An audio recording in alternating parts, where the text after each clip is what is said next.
Matt Eberflus discusses his expectations for Austin Booker going into his rookie year. We're going to talk a little bit about that.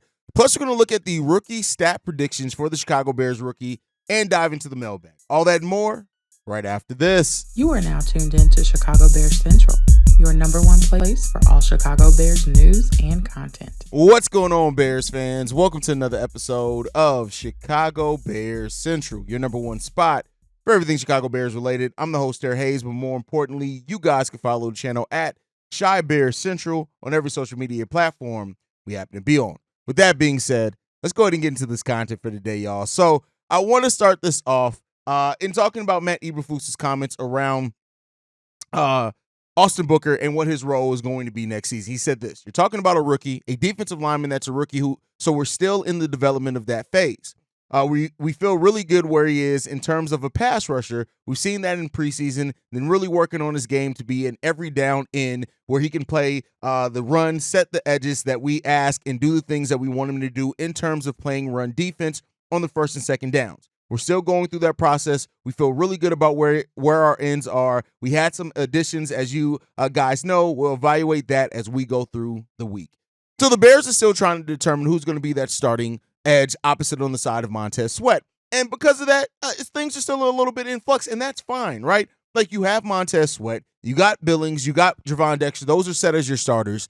Well, Matt Eberflus has already basically alluded to that they're going to go with the hot hand, which means they could have some flexibility up there on that defensive line. Now, eventually you want your starter set, right? But as the Bears go through this first part of the season, they're still trying to look at that, right? And figure out who's going to be that every down starter. And so could Darrell Taylor be that? Maybe there's a chance of that, right? He's already shown a propensity to get to the quarterback. There's some questions about his run defense. Could it still be DeMarcus Walker, where he's the starter on defensive end, but he could still end up playing more snaps on the interior while as the other players rotate? There's a lot of options there for the Chicago Bears. And while Austin Booker has come in and been ahead of schedule, I think that's something to keep looking at.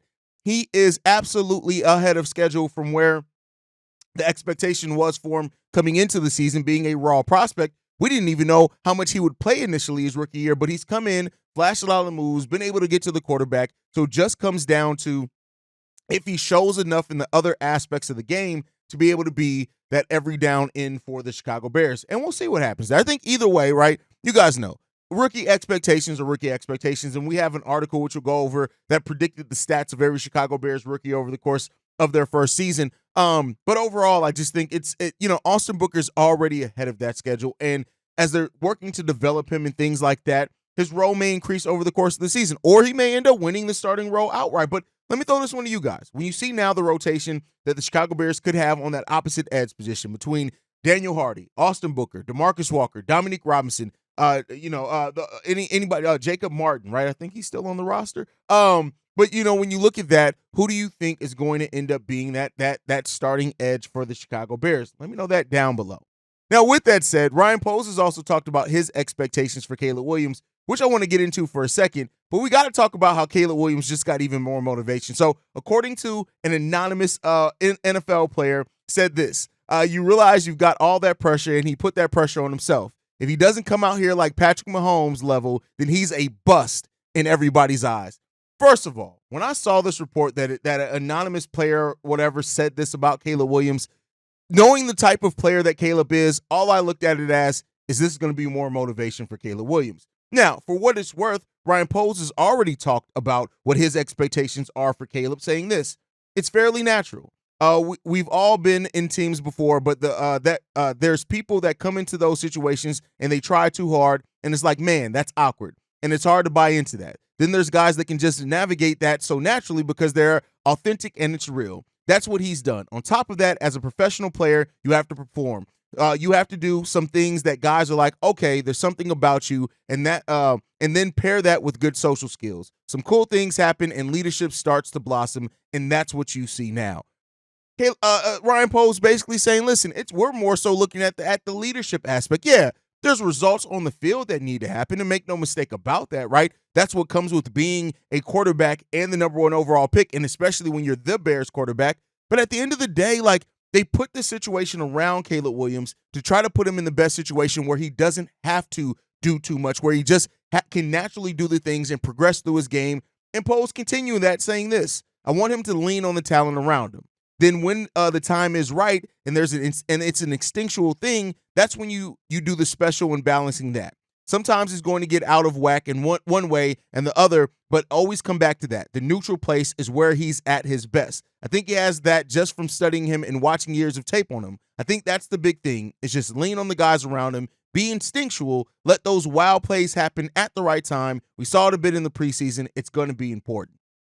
Realistic expectations for Caleb Williams. I've been saying that literally since I think before he got drafted. And like I've said in many episodes, people saying, oh, the CJ Stroud. Like, it's not always going to be that. And not every great quarterback has a rookie season like that. I would go on so far to say is that most great quarterbacks didn't have the amazing rookie season. So as Bears fans, I just hope that Bears fans can temper the expectations and be a little bit realistic. Now, that doesn't mean temper the team expectations, because this team is at a place where, yeah, thinking and hoping that this team can perform, you're right to feel that way. But to put up any type of arbitrary number that, oh, Caleb has to get to 4,000 yards or whatever for anybody that's doing that, that's just not the case. That's not realistic. Now, can he do it? Does he have the potential to do it?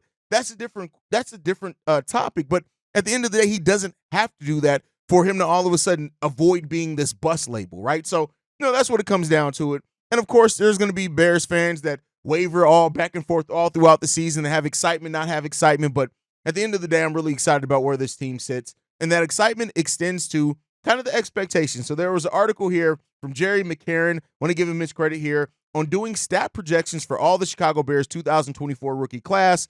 I want to go over that before we get into the mailbag. So, of course, we're going to start here, and he starts here in the article with Caleb Williams. He predicts that Caleb Williams is going to have 16 starts, so miss one game. Hopefully it's not because our offensive line is getting his head knocked in. Don't do that.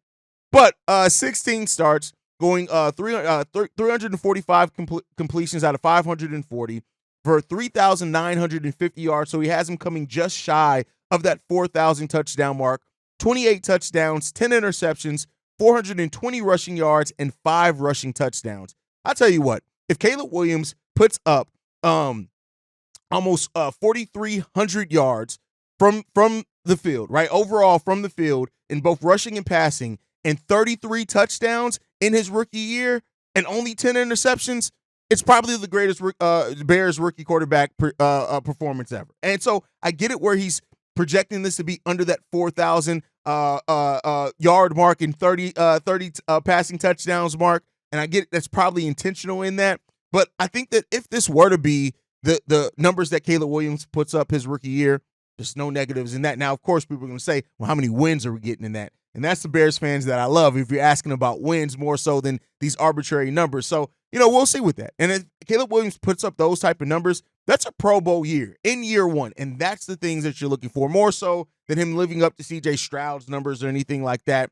How he lays out that foundation for then what he can become and build off on going forward. That's the most important thing, at least to me. For Rome Odunze, they have in this 6 starts, which I guess I can see what you're saying in that, but like as the slot wide receiver, he's going to get in there a lot anyway. But 60 catches for 900 yards, 6 touchdowns, 10 carries for 50 yards, and 1 rushing touchdown.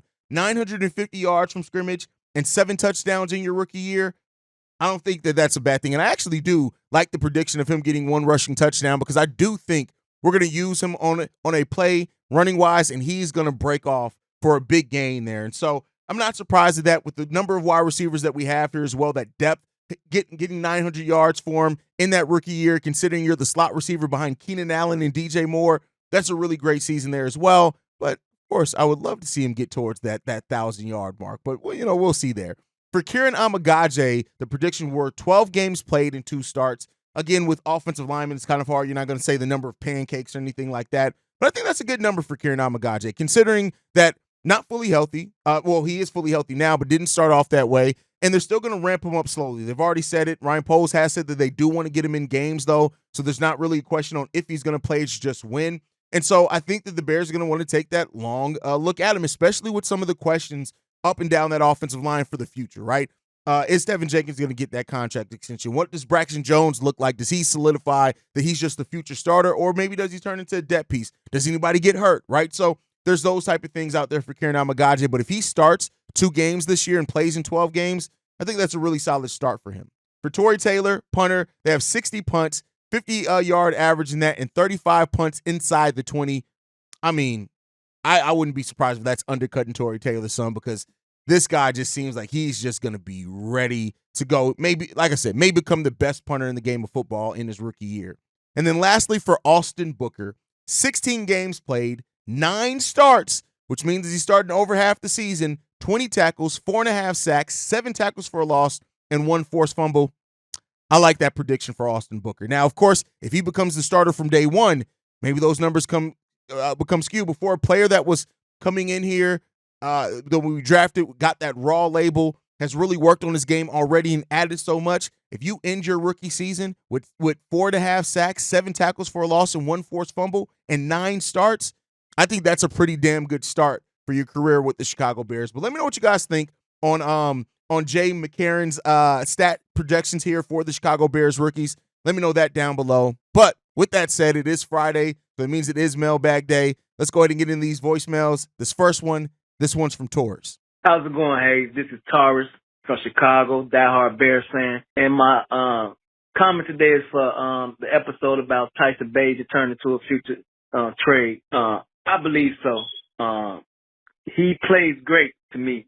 And I think I had left a comment in one of your episodes saying that Chicago may lose him soon because he plays great. Will he be a starter for a great team?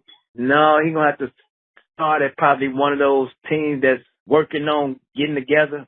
But a team that's already put together with a star quarterback, he's not going to go to that team. But I believe he will be going next year or the next 2 years. But if the Bears start winning this year, which I'm hoping we go to the playoffs, I believe he'll stay. But I'm not sure about the whole thing about him staying. But I got a little sense that he might be leaving us soon. So give me y'all opinion on the next episode. This is Taurus. I'm out, man. Chicago up, Bear down. You did. I think that, yeah, I mean, we already gave our thoughts on the episode. I do think eventually Tyson Bagent is going to turn into a trade chip. And I think that that's great. And I don't look at that as any negative. I'm not saying that it's going to be as soon as the season. It could be, right? Teams could come calling around the trade deadline. But you look through another offseason, and, you know, even though he's not going to get in a lot of games, hopefully not with Caleb Williams being healthy, is that teams are going to do their due diligence. They're going to put feelings out through the grapevine and things like that. So I wouldn't be surprised if Tyson Bagent gets to go. And then if he does, you know, even in that projection we talked about, if he does get a start or two or whatever else, or even comes in some maybe you know, cleanup minutes or snaps for the Chicago Bears, I would not be surprised if eventually that does happen down the road. Because, I mean, Bagent's already said it. That's what he wants as well. He has things that he wants to prove on the field. So we'll see what comes of that. All right, let's get into this next voicemail. This one is from Darius. What's going on, y'all? Darius from Dallas here. I just had actually 2 questions, and both kind of pertain to the defense. I know C-Dub and Bobby were kind of getting into it on their Mailbag episode, and it kind of got me thinking, because they were talking about, you know, Eric Washington's, you know, philosophy and how he approaches, you know, rotating guys in and out on the defense. And I got to thinking about how hard that is for an offensive lineman to just be in the film room all week. And normally you get to study one guy's trait. Now you got to study 2 or 3 guys, and they're coming at you consistently throughout the whole game. And the second half of the game, their offensive linemen are going to be beat up. So I just want to know, man, like, are y'all comfortable with that? Because that's a little unorthodox. You know what I mean? It's kind of hard for us to wrap our head around that. Because I know that old C-Dub was saying that he thinks Darnell Taylor is going to get it. And I understand why. Because, you know, Darnell Taylor, he kind of reminds me a lot of, like, Pernell McPhee. I don't know if y'all remember Pernell McPhee, but just a violent motherfucker. Just don't come off the edge and just hit you with just brute force just all game long. And he had that motor about him. That's kind of what Darnell Taylor reminds me of. But we're in a luxurious position where we got multiple guys that we like pass rushing, though. So do y'all think we should just keep it like that, like, or still, you know, go out and hunt for that number one guy, you know, to go the opposite edge? I'm kind of cool with either one as long as we're getting pressure, but I wonder if that's like how you know, C-Dub was saying, not C-Dub. Yeah, I think it was C-Dub that said that, you know, is that like a new trend Is that where we're going? Are y'all comfortable with that, like long-term solution-wise? Because it is, some people might not be that way because they kind of want that traditional, guy on the opposite side. So I get that. But what do y'all think about that, man? And also with Reddy Stewart, with his ball skills, I've been asking for this for forever. Can we go ahead and start training Reddy Stewart to be the backup free safety behind Byard when his contract is up? Guys, we got to get somebody other than Hicks back there. I'm sorry. I think a guy as athletic as Reddy Stewart with his ball skills, if he can go ahead now and start training under Byard, I believe we might have found our perfect candidate. A guy with those kind of ball skills, we got to find a way to get him on the field and keep him on the field. So that might be a perfect candidate to go ahead and, have as our backup free safety, man. But let me know what y'all think. Got a lot of exciting stuff going on with this defense, man. But, check this up and bear down. Rotating the defensive line. Yeah, that is something for opposing offensive linemen to really kind of do. And that could be a weapon. But I do think that eventually they do feel like they have the long-term solution. The long-term solution is Austin Booker becomes a starter. I don't think the long-term solution is that you keep this kind of rotating your starting edge every single game. And I don't even know if that's what they're going to do, right? Let me be clear. We don't know that for sure. But I don't think that the long-term plan is to have this thing where you're rotating your starter. I think you want a set starter eventually, and I think that they hope that Austin Booker's going to be that guy, a young guy that can pair with Montez Sweat, learn from him, grow and develop, be solid in the run in the pass. That's what they hope is going to happen here. But Darrell Taylor is going to have a chance to start on this team. I think when you look at what he's been able to do as a rotational piece, if you can bring that here more consistently and allow DeMarcus Walker, who's better in the pass rush, right? So this is all pass rush talk that we're having. He's better in the pass rush as an interior defensive lineman. He's better in the run game, run defense as on the outside. So, even having that versatility with DeMarcus Walker as well is something special. So we're going to see a lot of rotation there. All the lineups that Eric Washington likes to use, we're going to see that as well. And that's fine. It's nothing wrong with that. I just don't think that that's something like you want to do outside of this season. I don't think they're going to be looking for anybody else. If Austin Booker shows that, they're going to focus maybe their assets on some other places. But I think if Booker develops the way that they hope he's going to, he's that long-term starter on that opposite edge position. And we'll see what comes of that. All right, let's get into this next one. This one's from Fred. Hey, hey, what up, man? This be your boy, Fred. What it do? Hey, I like the trade that Poles made to get us that, on that D-line, especially getting that boy Darrell Taylor. Darrell Taylor, my bad, man. Look, got me over here like C-Dub, messing up people's names. But yeah, man, getting us another pass rusher like that, add to the arsenal, that's a plus, and I think that's a good thing that we did. Not putting a knock on Booker, but I think, they probably want to go ahead and see what this guy can do. If he can be that extra partner, they may sign him back. Or if not, they probably go, let Booker, probably not red shirt, just see how he does, coming in. They probably didn't want him to start as a rookie right away. Some rookies bring that impact right away, on that D-line. And some, you have to let, sit back and develop. So I think that was a good, trade. And then plus we traded a 6th-round pick for him. That was a steal right there. Like, I got to give it the Foles on that, with that trade, man. And hopefully, guys that got hurt in the last preseason game, that they be all right. And even if they not on the Bears, that they, go somewhere else and have success elsewhere. And I'm like you, far as when it came to Vildor, I'm like that with Dominique Robinson. I try to get Dominique Robinson a chance, but he hasn't shown up, and I hope they keep that boy Daniel Hardy, because Hardy has been, busting his ass and doing his thing and applying more pressure. So I hope they keep Hardy over Dominique Robinson, because Robinson at this point, even though he put the weight on, but he still haven't shown anything. And I'm kind of scratching my head on Big Dex now, man, because it's like, when Dex, I get that he may get double teamed. There's times I see when he don't get double teamed that he still don't get off the ball like that and be that explosive, dominant D tackle that we need. So football is back, and I'm just ready for week 1 to start, man. I see all these bunch of punk-ass media motherfuckers trying to ride the Bears bandwagon now, but over the years, they've been dogging the Bears, for the longest. Now they want to ride our coattails. Tell them keep that same energy, because we don't need their ass, riding, the bandwagon and try to, the Bears are favorite of this and that, da-da-da-da. Like, we don't need that. Tell them keep that same energy, man, because it's middle finger to the main media at the end of the day.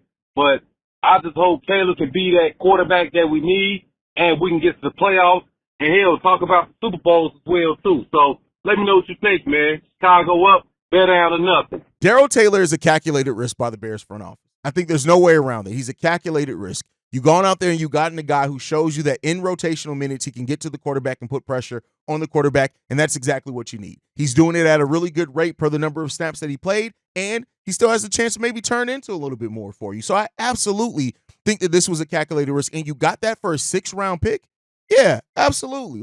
And so let's hope that Darrell Taylor does show that, and he brings what we need here, and then maybe he can stick around here for a long term. Because imagine this. Imagine having long-term, and that's if DeMarcus Walker stays as well, but let's say Austin Booker does turn into your starting edge. And then you have DeMarcus Walker, who's versatile offensive lineman who can play inside and out, and then you have Darrell Taylor here long-term to back up Austin Booker or Montez Sweat, that you know that when he's in the game, he's going to put pressure on the quarterback. So if you're getting that pressure up the interior from Javon Dexter and your other defensive tackles, that's a solid road. Like, you want a solid rotation there if you can get one. So I think that long term, it's a calculated risk. And we very well could see Darrell Taylor here long term. Very well. We'll see what happens there. But as far as Daniel Hardy, I'm glad he made the roster. I know you left this voicemail before the roster was finalized. I'm really glad he made the roster, especially with Reddy Stewart and Micah Baskerville ending up on the practice squad. But I really like the fact that he made that roster for sure. So I'm not too mad at that at all. All right, let's get into this next one. This one's from Xavier. What's going on, fellas? This is Xavier calling there, man. I just want to speak on the final roster, man. Hey, I ain't even gonna count, bro. I love the way the final roster looks, bro. I think that was the best collection of 53 that we could have did. Obviously, it's only maybe 3 that I had a problem with. That was not even a problem. Just 3 that could have made it, but then obviously I would have liked to see Ian Willer make the list, but we know what happened. We saw it on Hard Knocks and all that. Last one, ACL. Get well soon to help real fast. Hopefully he could be competing next year for a position. Because Vellis would have been the fuck up out of him. Let's just be honest. Vellis would have been gone. Ain't no doubt in my mind about that. But Dominique Robinson, I wish we could have kept Michael Baskerville over him. I feel like that would have been a better fit because Baskerville played his ass off the whole entire preseason. I saw him flash. I ain't really see no flash from Dominique Robinson, bro. So it's I understand we took a draft pick on him, but hey, if it ain't working, it just ain't working, bro. So I would have probably went Michael Baskerville though. And then Reddy Stewart, we kept him on a practice squad. Him and Baskerville actually. But Reddy Stewart could have took Jalen Jones' spot. But it's cool though, bro. I feel like the collection of talent is fine. Bro, he's so talented and so deep up a roster, bro. Well, it was hard to make the cut, bro. Especially in the secondary. Because, that secondary is straight. Because the Cobra kid, he was it's a couple pieces that was in that secondary that could have made it. Strowman. But, man, we got the right ones, bro. I'm ready for this season to get started, man. Let's get to it, bro. Game 1, shit. Hey, we need at least 2 interceptions. Then probably 3 sacks on Will Levis, big, strong, bum ass. Yeah, bro. I'm ready to get to it, bro. We need to get the Titans up out of here, bro. So as always, Chicago up, bear down, bro. Listen, I'm excited. This is the most talented final Bears roster that we've had since Ryan Poles, and maybe even longer than that, but definitely since Ryan Poles has taken over this team. And so, yeah, there's reasons to be excited about where this team is right now, period. And so, I love the final roster. There are players like Reddy Stewart, Micah Baskerville that I would have kept over a Dominique Robinson and Travis Homer. But at the end of the day, overall, I'm really excited about the talent that we have on this roster for sure. Definitely excited about it. Now, as far as that secondary, that's a tough secondary to crack. I said it before. The Bears secondary may be the most difficult rotation to crack in football right now. That's how deep we are, especially at that cornerback position. And one thing I did miss on Darius's voicemail as well is like him bringing up Reddy Stewart. Hey, Darius, stop trying to make cornerbacks safeties. I know we're on Xavier's voicemail. Stop doing that. Go out and find an actual long-term. Stop trying to make corners safeties, Darius. But yeah, the secondary, very deep. And I love that we have maybe the next craft of that in Reddy Stewart, right? Because you may not be able to keep and pay all these guys where you still got to build your offensive line and pay, Caleb Williams down the road. So develop guys. And I hope that we keep scouting really well and keep getting a nice crop of talent in here as well. All right, let's get into the last voicemail for today. This one's from Booker. Yo, Hayes, what's good, man? This book, blessings to you and yours, man, on this Friday. Man, this would be the longest week in the world, man, waiting for this first game, man. I'm really excited about this season, man. I can't wait to see the team go ahead, handle some business, prosper, put a lot of doubts to rest, man, and shut a lot of people up. Speaking of shutting up, man, I saw this clip, man, on, I don't know, some show. And, Mark Schlereth, that's how you say his name with his Frankenstein head having ass. Basically he calls Chicago Bears fans stupid. And I'm like, man, bruh, it's one thing to have your little platform and talk, man, but to just come out and say that because we have belief in our team. First of all, fam, you rode the coattails of Elway, man, to be relevant, man. So who are you to call anybody stupid, man? And I would love to be able to get on these shows, man, and talk to some of these cats, man, because they be real Brodians to say something, you know what I'm saying, when ain't nobody around and ain't nobody there to defend them. Old boy from 670 was on there. I can't remember his name, but he was on there, but he didn't even really say nothing back to him like, yo, hey, yo, fall back on calling folks stupid. But, it is what it is. Everybody ain't built the same. But, man, that's all I wanted to say, man. I just wanted to, reach out to you, you know what I'm saying. Also let you, Bobby, C-Dub, everybody, Steve-O, everybody, man, y'all doing a great job, man. Continue to do it. And just want y'all to have a good weekend. Chicago up, bear down. Let's get this season started. And I'll holler. All I'll say is this, Book.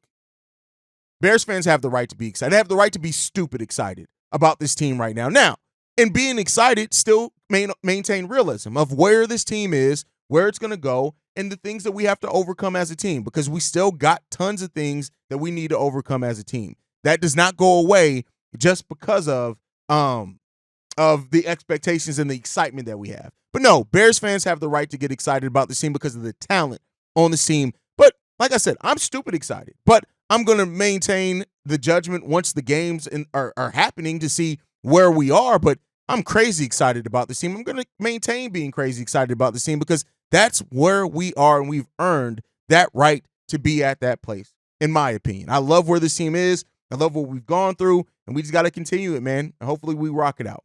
But you guys can let me know how you guys feel down below on all the topics and the voicemails. Make sure you guys are following the show at Shy Bear Central. You can send us any feedback, questions, comments, concerns, ChicagoBearsCentral@gmail.com. Lastly, if you want to leave a text message and our voicemail for the mailbag, like you heard today, the number to do so, 773-242-9336. We are the #1 spot for everything Chicago Bears related, but that's thanks to you guys. And like I like to end every episode on, Chi-Town up, but bear down. Love you guys. Peace, y'all. This has been a presentation of the Break Media.